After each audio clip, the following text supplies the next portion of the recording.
Ils étaient plusieurs centaines réunis. Pourquoi c'est important pour vous d'être ici? Ben, je pense que le racisme n'a pas sa place sur la planète. Je suis ici aussi pour appuyer mes enfants pour qui ça leur tenait à cœur de faire cette marche-là. Et c'est très important pour les écoles puis pour la ville de Val-d'Or.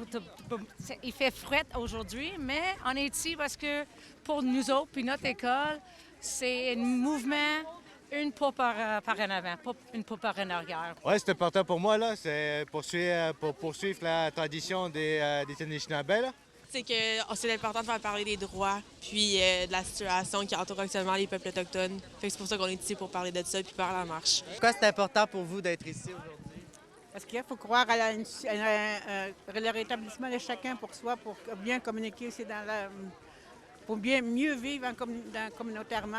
On voit que même en 2025, c'est toujours pertinent et important de parler de racisme, mais aussi surtout de parler d'une société ouverte, d'une société juste.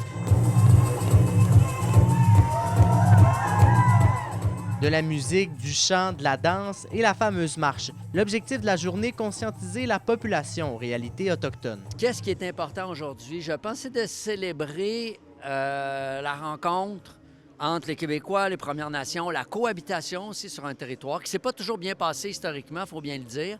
Mais maintenant, je pense qu'on est prêt à faire ce qu'on appelle, nous, la paix des braves.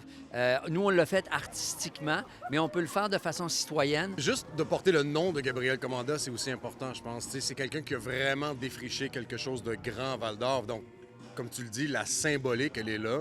On marche ensemble. C'est ça l'important, en fait. Bien que plusieurs pas soient faits vers l'avant, il reste encore du travail à faire.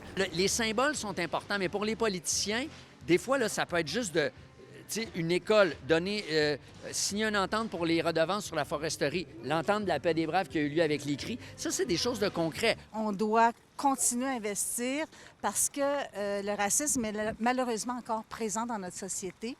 Puis c'est d'ailleurs à travers les enfants, à travers la jeunesse, qu'on va transformer cette société puis de sensibiliser à cette réalité-là. Alexis Dumont, RNC Nouvelles, à Val-d'Or.